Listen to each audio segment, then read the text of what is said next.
Hi, welcome to the squad. This is Kodayo. And in the episode of the CSS series நம்ம பார்க்க போகிறது செலக்டார்ஸில் என்னெல்லாம் types இருக்குது அப்படின்னு பார்க்க போகிறோம்.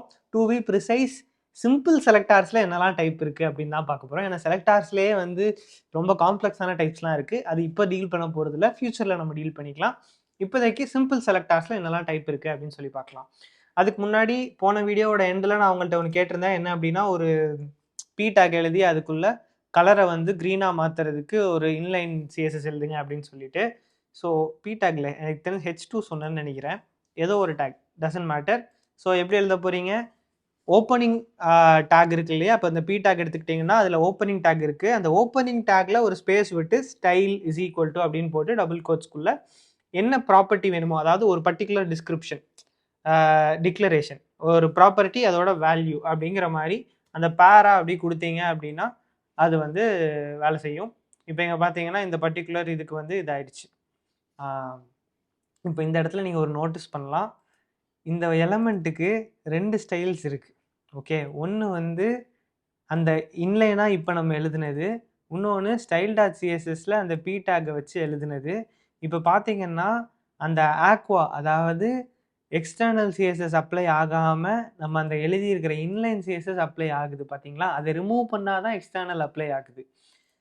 ஸோ இந்த இடத்துல என்ன ஆகுதுன்னா, அந்த எக்ஸ்டர்னல் சிஎஸ்எஸை விட அந்த இன்லைன் சிஎஸ்எஸ்க்கு அதிக ப்ரையாரிட்டி இது கொடுத்துருக்கு.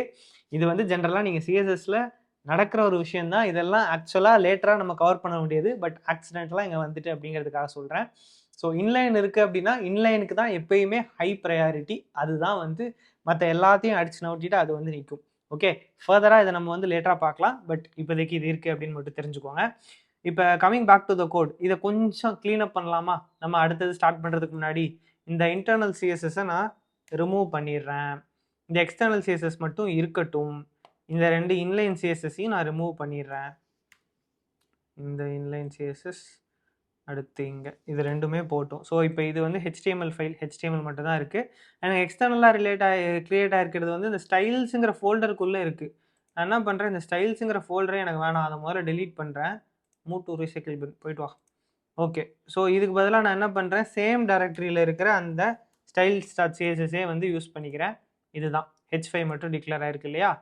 ஸோ இப்படி பண்ணிக்கலாம். இதுக்கப்புறம் நம்ம பண்ண போகிறது மோஸ்ட்லி வந்து எல்லாமே வந்து இந்த ஸ்டைல்ஸ் டாட் சிஎஸ்எஸ் அப்படிங்கிற ஃபைலில் தான் வந்து நம்ம சேஞ்ச் பண்ண போகிறோம். Okay fine.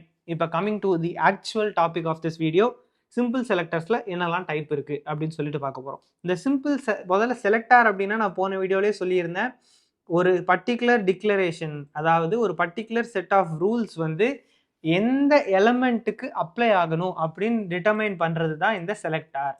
ஸோ இந்த பர்டிகுலர் கேஸில் H5, இந்த பாருங்க செலக்டார் ஸ்பெசிஃபிசிட்டி அப்படின்னே கொடுத்துருங்க பாருங்க, செலக்டார் தான் H5 அப்படிங்கிற செலக்டார் யூஸ் பண்ணியிருக்கோம். ஸோ H5 டேக் எங்கே தான் இருக்குதோ அது எல்லாத்துக்குமே வந்து இந்த டிக்ளரேஷன்ஸ், இந்த செட் ஆஃப் ரூல்ஸ் வந்து அப்ளை ஆக போகுது அப்படின்னு சொல்லிட்டு அர்த்தம். ஓகே, ஸோ இதில் இந்த செலக்டாரில், சிம்பிள் செலக்டாரில் என்னெல்லாம் டைப் இருக்குது அப்படின்னா, ஃபஸ்ட்டு சிம்பிள் செலக்டார் வந்து டேக்ஸ். ஸோ இந்த மாதிரி நம்ம ஆல்ரெடி பண்ணது தான். H5 அப்படிங்கிற டேகை கிளிக் யூஸ் பண்ணி அந்த செலக்டாருக்கு H5க்கெல்லாம் அப்ளை ஆகிற மாதிரி எழுதியிருக்கோம். இப்போ அதுக்கு பதிலாக இங்கே வந்து H3 இருக்குது அப்படின்னா H3 அப்படின்னு போட்டு H3க்கு மட்டுமே நம்ம ஒரு ப்ராப்பர்ட்டி எழுதலாம்.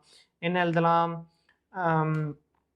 ஃபாண்ட் வந்து இந்த இடத்துல போல்டுன்னு கொடுப்போமா? போல்டு அப்படின்னு கொடுக்குறேன். இப்போ இங்கே பார்த்தீங்கன்னா அந்த H5 வந்து போல்டு ஆயிடுச்சு. போல்டு ஆயிருக்கா? போல்டு ஆகலை. ஃபாண்ட் வெயிட் ஆல்ரெடி போல்டில் தான் இருக்குது, அதனால் ஆகலை. அது உங்களுக்கு எதுவும் தெரிய மாட்டேங்குது. நம்ம என்ன பண்ணலாம், ஃபாண்ட் சைஸே போடுவோம். ஓகே, இல்லை ஃபாண்ட் வெயிட்டில் கூட போய் மாற்றலாம், பட் டசன்ட் மேட்டர். ஃபாண்ட் சைஸில் வந்து லார்ஜ் அப்படிங்கிறத கொடுக்குறேன். இப்போ என்ன ஆகுது, ஏன் ஒன்றுமே அப்ளை ஆக மாட்டேங்குது? H3, H5 பார்த்துட்டு இருந்திருக்கோம். H3 ஓகே, H3 வந்து இப்போ லார்ஜ் ஆயிருக்கா. இந்த லார்ஜை ரிமூவ் பண்ணிங்கன்னா வேறு சைஸ் வருது பாருங்க. ஆக்சுவலி லார்ஜை விட அது பெருசாக இருந்திருக்கு. Okay, doesn't matter. ஸோ நான் இங்கே சொல்ல வந்தது என்னென்னா, இந்த மாதிரி டேக்ஸை வச்சு நம்மளால் செலக்ட் பண்ண முடியும். H3 tag, H5 tag. இப்போ H3க்கு பதிலாக P அப்படின்னு போட்டேன்னா அந்த P டேக்கில் என்னெல்லாம் இருக்குதோ இந்த பி டேக்ல இருக்கிறது எல்லாமே லார்ஜ் ஆயிருக்கும். இதுதான் அந்த பி டேக்ல இருந்துச்சு இல்லையா, குட்டியா இருந்தது, இப்போ லார்ஜ் சைஸ்க்கு ஆயிடுச்சு. ஸோ இந்த மாதிரி டேக்ஸை வச்சு நம்மளால செலக்டர்ஸ் எழுத முடியும். இதுதான் வந்து ஃபர்ஸ்ட் டைப் ஆஃப் என்னது சிஎஸ்எஸ் செலக்டர். சிஎஸ்எஸோட சிம்பிள் செலக்டரில் இதுதான் ஃபர்ஸ்ட் டைப். ஓகே, நான் அதுக்கு முன்னாடி ஒரு சின்ன விஷயம் சொல்லிக்கிறேன். அடுத்த டைப் பார்க்கறதுக்கு முன்னாடி என்னன்னா, எல்லா லாங்குவேஜ்லையுமே கமெண்ட் அப்படின்னு ஒன்று உண்டு. நம்ம ஹெச்டிஎம்எல்ல கூட பார்த்துருக்கோம். ஹெச்டிஎம்எல்ல எப்படி கமெண்ட் பண்ணுவோம், open angular brackets, exclamatory mark, 2 dash அடிச்சிங்க அப்படின்னா அது தானா இது வந்துடும். இது வந்து கமெண்ட்டு. ஓகே, அதே மாதிரி சிஎஸ்எஸ்ல எப்படி கமெண்ட் பண்ணணும்னா, நீங்கள் சி ப்ரோக்ராமிங், C++, ஜாவா இது எல்லாமே பார்த்துருப்பீங்க. அதே ஃபார்மேட்டில் தான். என்னன்னா ஸ்லாஷு ஸ்டாரு ஸ்டாரு ஸ்லாஷு இப்படி போட்டீங்க அப்படின்னா இது வந்து கமெண்ட். இதுக்குள்ளே நீங்கள் என்ன எழுதினாலும் வெளியே தெரிய போகிறது இல்லை. ஓகே, இப்போ வந்து நான் இங்கே என்ன எழுதுகிறேன், சிம்பிள் செலக்டார் டைப்ஸ். ஓகே, இதில் ஃபஸ்ட்டு வந்து நம்ம என்ன பார்த்துட்டோம், டேக்ஸ் யூஸ் பண்ணி பண்ணுற செலக்டாரை பார்த்துட்டோம். ஓகே, இப்போ ரெண்டாவதாக நம்ம பார்க்க போகிறது என்ன அப்படின்னா, ஐடி யூஸ் பண்ணி பண்ணுற selector. ID selector. Okay, ID செலக்டார்னா என்ன? HTML கோர்ஸில் நம்ம பார்த்துருந்தோம், ஒரு எலமெண்ட்டுக்கும் அதுக்கு இண்டிவிஜுவலாக ஐடி அப்படின்னு சொல்லி ஒன்று கொடுக்க முடியும் அப்படின்னு சொல்லிட்டு.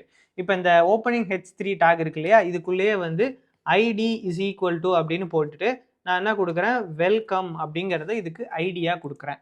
ஓகே, ஸோ இப்போ இந்த H3 டேகுக்கு வெல்கம் அப்படின்னு சொல்லிட்டு ஒரு ஐடி இருக்கு. இப்போ இந்த ஐடியை வச்சு நம்மளால சிஎஸ்எஸ் ப்ராப்பர்ட்டிஸ் அப்ளை பண்ண முடியும்.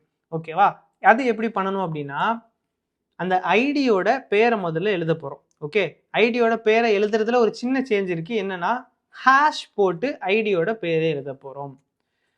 வெல்கம் அப்படிங்கிறதா நம்ம கிரியேட் பண்ண ஐடி. ஸோ ஹேஷ் வெல்கம் அப்படின்னு போடணும். போட்டுட்டு இதுக்குள்ள நான் என்ன பண்றேன், கலர் கொடுக்குறேன்.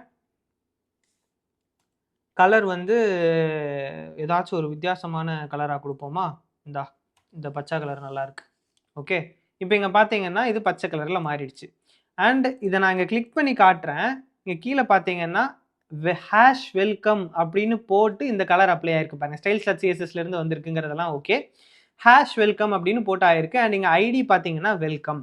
ஸோ ஒரு எலமெண்ட்டோட ஐடியை வச்சு அதுக்கு நம்ம சிஎஸ்எஸ் ப்ராப்பர்ட்டி செட் பண்ணணும், சிஎஸ்எஸ் டிக்ளரேஷன்ஸ் கொடுக்கணும் அப்படின்னா இதுதான் அதுக்கான சின்டாக்ஸ். ஹேஷ் ஐடி அப்படிங்கிற ஃபார்மேட்டில் போட்டிங்க அப்படின்னா ஒர்க் ஆகும். ஓகே, நெக்ஸ்ட் என்ன இருக்கு அப்படின்னா, அடுத்த டைப் ஆஃப் சிம்பிள் செலக்டர் என்னன்னா கிளாஸ் செலக்டர். ஓகே, இதுவும் வந்து HTML நம்ம கிளாஸ் அப்படின்னு சொல்லி ஒரு விஷயம் படிச்சிருப்போம். அகெயின் நான் ஃபர்ஸ்ட் வீடியோலேயே சொன்னதுதான், HTML தெரியல அப்படின்னா தயவு செஞ்சு அதை படிச்சுட்டு வாங்க. அது இல்லாமல் சிஎஸ்எஸ் நம்ம படிக்கிறதுல அர்த்தமே இல்லை. ஸோ கிளாஸ் செலக்டர் அப்படின்னா என்ன, ஒரு HTML எலமெண்ட்டுக்கு நம்மளால கிளாஸ் கொடுக்க முடியும் இல்லையா. இந்த இடத்துல கிளாஸ் இஸ் ஈக்குவல் டு நான் என்ன கொடுக்குறேன், டெக்ஸ்ட் அப்படின்னு சொல்லி கிளாஸ்க்கு பேர் வைக்கிறேன். ரொம்ப இனோவேட்டிவான ஒரு நேம் தான், இருந்தாலும் வைக்கிறேன். Okay, class is equal to text. இப்போ இந்த கிளாஸுக்கு நம்ம ப்ராப்பர்ட்டிஸ் அப்ளை பண்ணணும்னா என்ன பண்ணலாம்னா, டாட் கிளாஸோட நேம் அப்படின்னு சொல்லி போடணும். ஓகேங்களா, இப்போ ஐடியா இருந்துச்சு அப்படின்னா ஐடியா கிடையாது, ID. If it is an ID நம்ம ஹேஷ் போட்டு ஐடியோட நேம் போட்டு டிக்ளரேஷன்ஸ் கொடுத்தோம். இதே இது கிளாஸாக இருந்துச்சு அப்படின்னா டாட் போட்டு கிளாஸ் நேம் போட்டு அதுக்குள்ளே டிக்ளரேஷன்ஸ் கொடுக்க போகிறோம். ஸோ இதில் நான் கலர் என்ன கொடுக்குறேன், இது வரைக்கும் கொடுக்காத ஒரு விசித்திரமான ஒரு கலராக கொடுப்போம். இதாக இருக்குது கேடட் ப்ளூ. ஓகே, இப்போ பார்த்தீங்கன்னா இது மட்டும் மாறிடுச்சு. அண்ட் இந்த டெக்ஸ்ட் பார்த்தீங்க அப்படின்னா டெக்ஸ்ட் அப்படிங்கிற கிளாஸ் இருக்குது. இந்த இடத்துல எப்படி ப்ராப்பர்ட்டி அப்ளை ஆயிருக்கு பாருங்கள், டாட் டெக்ஸ்ட் அப்படின்னு போட்டு அதுக்குள்ளே டிக்ளரேஷன்ஸ் வந்து கொடுத்துருக்காங்க. ஸோ இந்த மாதிரி கிளாஸ் வச்சு கூட நம்மளால் அப்ளை பண்ண முடியும் சிஎஸ்எஸ் ப்ராப்பர்ட்டிஸ். ஓகேவா, இப்போ ஐடி அப்படிங்கிற பட்சத்தில் அது ஒரு எலமெண்ட்டுக்கு மட்டுமே இருக்கும், 2 எலமெண்ட்டுக்கு சேம் ஐடி நம்மளால் வைக்க முடியாது. ஆனால் கிளாஸ் அப்படின்னா எத்தனை எலமெண்ட்ஸ்க்கு வேணால் சேம் கிளாஸ் நம்ம வச்சுப்போம் அப்படின்னு சொல்லி படிச்சிருக்கோம் இல்லையா. ஸோ இப்போ இந்த H5க்கு இருக்கிற மாதிரி இந்த வேறு ஏதாச்சும் ஒன்று எடுப்போமே, இந்த ஏ டேக் இருக்குது. இந்த ஏ டேக்குக்குமே வந்து நான் சேம் டெக்ஸ்ட் அப்படிங்கிற கிளாஸை வச்சுக்கலாம். ஸோ இப்போ என்ன ஆகுது, இப்போ இந்த இடத்துல பார்த்தீங்கன்னா இந்த H5வும் டெக்ஸ்ட் அப்படிங்கிற கிளாஸ் வச்சிருக்கு, இந்த கேடட் ப்ளூ வந்து அப்ளை ஆயிருக்கு. அதே மாதிரி இந்த ஏ டேக் பாருங்க, ஏ டேக்குக்கும் டெக்ஸ்ட் அப்படிங்கிற கிளாஸ் இருக்கு அண்ட் கேடட் ப்ளூ அப்ளை ஆயிருக்கு. ஸோ கிளாஸ் வந்து நீங்கள் மல்டிபிள் எலமெண்ட்ஸ்க்கு வச்சுக்கலாம், அண்ட் மல்டிபிள் எலிமெண்ட்ஸ் வைக்கிறப்ப அந்த எல்லா எலிமெண்ட் அந்த கிளாஸ் யூஸ் பண்ற எல்லா எலிமெண்ட்ஸ்க்கும் அந்த ப்ராப்பர்ட்டிஸ் வந்து அப்ளை ஆயிடும். இப்ப எனக்கு எல்லா எலிமெண்ட்டுக்கும் ஆக வேண்டாம், ஒரு எலிமெண்ட்டுக்கு மட்டும்தான் ஆகணும் அப்படின்னா என்ன பண்ணணும்னா, அது எந்த டைப் ஆஃப் எலிமெண்ட் எந்த டேக்ல இருக்கு அப்படின்னு சொல்லி நம்ம முதல்ல பார்க்கணும். இப்போ இந்த ஏ டேக் இருக்குதா, இந்த ஏ டேக்ல class is equal to text அப்படின்னு சொல்லி நம்ம கொடுத்துருக்கோம். அப்போ இந்த ஏ டேக்ல இருக்கிற டெக்ஸ்ட் கிளாஸ்க்கு மட்டும் அப்ளை ஆகணும் அப்படின்னா ஏ டாட் டெக்ஸ்ட் அப்படின்னு சொல்லி நம்ம கொடுக்கணும். ஓகே, ஏ டாட் டெக்ஸ்ட் அப்படின்னு கொடுத்தீங்கன்னா இங்க பாருங்க, இந்த கேடட் ப்ளூங்கிறது இதுக்கு மட்டும்தான் அப்ளை ஆயிருக்கு. ஓகே, இந்த மேல இருக்கிற H5 டேக்குக்கு பார்த்தீங்கன்னா நம்ம அதுக்கு முன்னாடி எழுத்துன H5 ஆக்வா தான் அப்ளை ஆயிருக்கு. பட் இந்த கேடட் ப்ளூ வந்து ஏக்கு மட்டும் தான் அப்ளை ஆயிருக்கு. ஏன்னா இந்த இடத்துல நம்ம எப்படி கொடுத்துருக்கோம், அந்த சிஎஸ்எஸ் ப்ராப்பர்ட்டிஸ் கொடுக்குறப்பயே ஏ டாட் டெக்ஸ்ட் அப்படின்னு சொல்லி கொடுத்துருக்குறோம். ஸோ ஏ டேக்ல இருக்கிற டெக்ஸ்ட் கிளாஸுக்கு மட்டுமே வந்து இந்த ப்ராப்பர்ட்டி அப்ளை ஆகணும் அப்படின்னு சொல்லி நம்ம கொடுத்துருக்கோம். ஸோ இந்த மாதிரி கொடுத்தோம் அப்படின்னா அந்த டேக்ல இருக்கிற அந்த டெக்ஸ்ட்டுக்கு மட்டும்தான் ஆகும். ஸோ இந்த மாதிரி கூட நம்மளால கிளாஸ் வச்சு கொடுக்க முடியும். ஸோ இப்போ நம்ம என்னெல்லாம் பார்த்துருக்கோம் அப்படின்னா எலிமெண்ட் வச்சு எப்படி பண்ணலான்னு பார்த்துட்டோம், ஐடி வச்சு பண்ணலான்னு பார்த்துட்டோம், கிளாஸ் வச்சு பண்றது பார்த்துட்டோம். இதுக்கப்புறம் என்னன்னா இன்னும் 2 இருக்கு.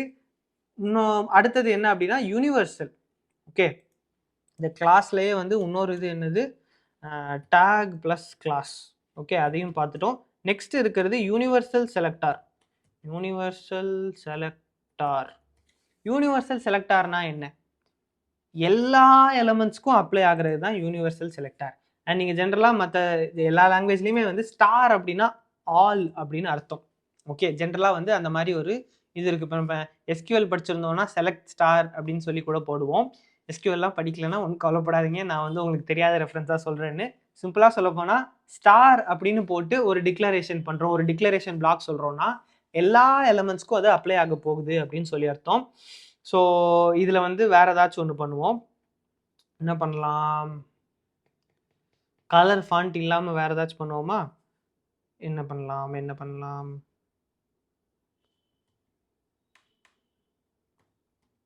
ஃபாண்ட்லேயே ஃபாண்ட் ஃபேமிலி கொடுப்போம். ஃபாண்ட் ஃபேமிலியில்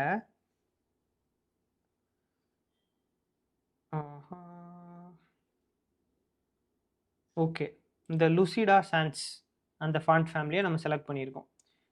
ஓகேவா, இப்போ பார்த்தீங்கன்னா எல்லா ஃபாண்ட்டும் சேம் ஆயிடுச்சு. அண்ட் இதில் எந்த இதை கிளிக் பண்ணி பார்த்தீங்கன்னாலும் இந்த ஸ்டார்னு போட்டு அப்ளை ஆயிருக்கு பார்த்தீங்களா. ஸோ எல்லா எலிமெண்ட்ஸுமே இங்கே வந்து எல்லாமே வேறு வேறு ஃபாண்ட்டில் இருக்குது. வேறு ஃபாண்ட்டில் அதெல்லாம் சேம் டிஃபால்ட்டான ஃபாண்ட்டு தான் இருந்துச்சு. பட் நம்ம இங்கே ஸ்டார் கொடுத்துருக்கோம், அதாவது யூனிவர்சல் செலக்டார் கொடுத்து அதில் ஃபாண்ட் ஃபேமிலி நம்ம கொடுக்குறப்ப எல்லா எலிமெண்ட்ஸ்க்குமே அது வந்து அப்ளை ஆகுது. ஸோ ஜென்ரலாக இந்த ஸ்டாருங்கிறது எதுக்கு யூஸ் பண்ணுவோம்னா மொத்த வெப்பேஜுக்கும் காமனாக இருக்கிற ப்ராப்பர்ட்டிஸை மட்டும் தான் இந்த யூனிவர்சல் செலக்டார் போட்டு கொடுப்போம். அதுக்காக தான் நான் சுற்றி கடைசியில் ஃபாண்ட்டுக்கே வந்துட்டேன். ஏன்னா டோட்டல் வெப்சைட்டில் ஃபாண்ட் வந்து சேமாக இருக்கணும்னு நினைப்போம் இல்லையா. ஃபாண்ட் ஸ்டைல் வேறு இருக்கலாம், அதாவது கலர் வேறு இருக்கலாம், சைஸ் வேறு இருக்கலாம், போல்டாக இருக்கலாம், இட்டாலிக்ஸாக இருக்கலாம். பட் அந்த ஃபாண்ட் ஃபேமிலி வந்து சேமாக இருக்கணும்னு நினைப்போம் இல்லையா, நம்ம பிராண்டுக்கு இந்த ஒரே ஃபாண்ட் தான் இருக்கணும்னு. ஸோ அதுக்காக இந்த மாதிரியான விஷயங்கள் யூனிவர்சல் செலக்டாரில் கொடுப்பாங்க. ஸோ ஸ்டார் போட்டு இந்த ஃபாண்ட் ஃபேமிலின்னு கொடுத்தோம்னா மொத்தமாக எல்லா எலிமெண்ட்ஸுமே வந்து இதில் அப்ளை ஆகுது. இந்த ஒரே ப்ராப்பர்ட்டி வந்து எல்லாத்துக்குமே அப்ளை ஆகுது. இது வந்து யூனிவர்சல் செலக்டார். இதுக்கு அப்புறமா ஒன்று இருக்குது, என்ன அப்படின்னா குரூப்பிங் செலக்டார். ஓகே, குரூப்பிங் செலக்டார்னா என்னன்னா மல்டிபிள் டேக்ஸுக்கு அல்லது மல்டிபிள் விஷயத்துக்கு சேர்த்து ஒரே ப்ராப்பர்ட்டியை அப்ளை பண்ணுறது. அதாவது இப்போ இந்த ஸ்டாருக்கு பதிலாக நான் என்ன பண்ணுறேன்னா H5க்கும் Pக்கும் இந்த ஃபாண்ட் ஃபேமிலி அப்ளை ஆகணும்னு வச்சுக்கோங்க. H5க்கும் Pக்கும் மட்டும் அப்ளை ஆகணும்னா என்ன பண்ணலாம், இந்த ஃபாண்ட் ஃபேமிலிங்கிற மொத்த லைனை காப்பி பண்ணி இங்கே H5லையும் Pலையும் பேஸ்ட் பண்ணலாம். ஓகே, அந்த 2 டிக்ளரேஷனுக்குள்ளே பேஸ்ட் பண்ணலாம். ஆனால் நான் அதுக்கு பதிலாக என்ன பண்ணுறேன், H5, P அப்படின்னு சொல்லி இந்த இடத்துல போடுறேன். செலக்டார்லேயே H5, Pன்னு போடுறேன். இப்போ பார்த்தீங்கன்னா உங்களுக்கு தெரியும் 2 இது மட்டும்தான் மாறி இருக்கு. இந்த P டேகும் இந்த H5 இது 2 மட்டும்தான் இந்த ஃபாண்ட் வந்து அப்ளை ஆயிருக்கு. மிச்ச எலிமெண்ட்டுக்கு இப்போ இந்த H3க்கு போனீங்கன்னா அதுக்கு இந்த ஃபாண்ட் வந்து அப்ளை ஆகல, அது வேற ஃபாண்ட்ல இருக்கு. உங்களுக்கு பார்த்தாலே வித்தியாசம் தெரியும்னு நினைக்கிறேன். இந்த H5வும் P, H5 கிளிக் பண்ணால் அந்த H5 ஹைலைட் ஆகுது பாருங்க. அந்த P வந்து சப்டியூடா இருக்கு, செலக்ட் ஆகாத மாதிரி இருக்கு. இங்கே P கிளிக் பண்ணால் P மட்டும் ஹைலைட் ஆகுது, H5 வந்து கொஞ்சம் டல்லாக இருக்குது. ஓகே, ஸோ எந்த எலிமெண்ட் செலக்ட் பண்ணியிருக்கோம், எது அப்ளை ஆயிருக்கு அப்படிங்கிறத காட்டுது. ஸோ இங்கே என்ன நடக்குது அப்படின்னா இந்த H5P இந்த 2 எலமெண்ட்ஸ்க்கு மட்டுமே இந்த ப்ராப்பர்ட்டி வந்து அப்ளை ஆயிருக்கு. ஸோ இதுக்கு பேர் குரூப்பிங் செலக்டார்ஸ். நம்ம எல்லாத்துக்கும் அப்ளை பண்ண வேண்டாம், ஆனால் ஒரு சர்டன் டைப் ஆஃப் டேக்ஸுக்கு மட்டும் அப்ளை ஆகணும், இல்லை ஒரு சர்டன் டைப் ஆஃப் கிளாஸுக்கு மட்டும் அப்ளை ஆகணும், கொஞ்சம் மல்டிபிள் டைப்ஸ் அப்படிங்கிறப்ப இந்த மாதிரி குரூப் பண்ணி சேர்த்து கூட நம்ம போட்டுக்கலாம். இப்போ இந்த இடத்துல இப்படி தான் இருக்கணுமான்னு கேட்டிங்கன்னா இங்கே நான் வந்து ஒரு கிளாஸை கூட ஆட் பண்ணலாம். இந்த இடத்துல டாட் டெக்ஸ்ட் கூட நான் ஆட் பண்ணிக்கலாம், அதுவும் தப்பு கிடையாது. இல்லை ஐடி கூட ஆட் பண்ணிக்கலாம், ஹேஷ் வெல்கம் அப்படின்னு ஐடியை கூட ஆட் பண்ணிக்கலாம். இது எல்லாமே வந்து ஒர்க் ஆகும். இப்போ இங்கே பார்த்தீங்கன்னா இந்த H1 இருக்குல்ல, அந்த ஸ்டார்டிங்கில் இருக்கிற H1, ஏன்னா அதுக்கு மட்டும் நம்ம அப்ளை பண்ணல, அதை தவிர மிச்சம் எல்லாமே இந்த ஃபாண்ட் ஃபேமிலியில் வந்துருச்சு.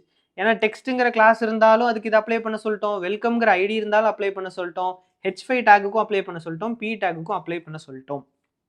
ஸோ இந்த மாதிரி குரூப்பிங் செலக்டார் யூஸ் பண்ணி மல்டிபிள் டேக்ஸுக்கோ கிளாஸுக்கோ ஐடிக்கோ இந்த மாதிரி போட முடியும். அது வந்து வேற வேற டைப்பாக இருந்தாலும் சரி, இல்லை மல்டிபிள் ஐடியாக இருந்தாலும் சரி, மல்டிபிள் கிளாஸாக இருந்தாலும் சரி, மல்டிபிள் டேக்ஸாக இருந்தாலும் சரி, அதால் இந்த மாதிரி காமனாக வந்து சிஎஸ்எஸ் அப்ளை பண்ண முடியும். இதுக்கு பேர் குரூப்பிங் செலக்டார்ஸ். ஸோ சிம்பிள் செலக்டார்ஸில் இந்த மாதிரி 5 டைப் இருக்குது. இந்த 5 டைப்புமே நம்ம பார்த்துட்டோம். First tag selector, H tag, P tag, H1 tag, P tag, A tag அப்படிங்கிற மாதிரி. அப்புறம் ஐடி நம்ம கொடுக்குற ஐடி, கிளாஸ் நம்ம கொடுக்குற கிளாஸ் வச்சு அந்த கிளாஸ்க்குள்ளே இருக்கிற இந்த டேகுக்குள்ளே இருக்கிற இந்த கிளாஸ்க்கு மட்டும் அப்ளை பண்ணு அப்படிங்கிற மாதிரி கூட சொல்லலாம். அதுக்கப்புறம் யூனிவர்சல் செலக்டார் மொத்த பேஜில் இருக்கிற எல்லா எலமெண்ட்டுக்கும் அப்ளை ஆகுறது. ஃபைனலாக பார்த்தீங்கன்னா குரூப்பிங் செலக்டார். குரூப்பிங் செலக்டாரில் 2 பர்டிகுலர் டேகுக்கு மட்டும், இல்லை 4 பர்டிகுலர் டேகுக்கு மட்டும், இந்த 2 டேகு இந்த ஒரு கிளாஸுக்கு அப்படின்னு சொல்லி மல்டிபிள் குரூப்ஸுக்கு சேர்த்து ஒரே காமனான சிஎஸ்எஸ்ஸை அப்ளை பண்ணுறதுக்காக இந்த மாதிரி குரூப்பிங் செலக்டார் யூஸ் பண்ணலாம். ஸோ இதுதான் வந்து பேசிக் செலக்டார்ஸ் இன் சிஎஸ்எஸ். இதெல்லாம் உங்களுக்கு புரிஞ்சிருக்கும்னு நினைக்கிறேன். இதை தாண்டி கொஞ்சம் காம்ப்ளிகேட்டடான செலக்டார்ஸ்லாம் இருக்குது. அதெல்லாம் வந்து ஃபியூச்சரில் தேவைப்பட்டுச்சுன்னா நம்ம படிப்போம். ஏன்னா மோஸ்ட்லி அதெல்லாம் யூஸ் பண்ணுறதுக்கான சான்சஸ் வந்து கம்மி தான். ஓகே, ஸோ இதெல்லாம் புரிஞ்சிருக்குன்னு நினைக்கிறேன். இப்போ உங்களுக்கான ஒரு கொஸ்டின் என்ன அப்படின்னா, 2 லைன் எழுத போகிறீங்க. முதல் லைனில் ஒரு ஐடி எழுத போகிறீங்க. ஓகே, ஆனால் அடுத்த லைன் ஒரு ஐடியை வச்சிருக்கிற மாதிரி ஒரு HTML டேக் எழுத போகிறீங்க. அடுத்த லைனில் அந்த ஐடியை யூஸ் பண்ணி அந்த HTML டேகுக்கு எப்படி சிஎஸ்எஸ் ப்ராப்பர்ட்டிஸ் அப்ளை பண்ணுவீங்க அப்படிங்கிறத கொடுங்க. ஓகே, கலரே மாற்றுங்க. கலரை வந்து வியர்டான ஏதாவது ஒரு பர்பிள் கலரில் மாற்றுங்க. ஓகே, அந்த ஐடி இருக்கிற HTML டேகுக்கு பர்பிள் கலர் மாற்றுறதுக்கு சிஎஸ்எஸ் 2மே சேர்த்து எழுதுங்க. கீழே கமெண்ட் பண்ணுங்கள். அடுத்த வீடியோவில் பார்க்கலாம். தரேன்.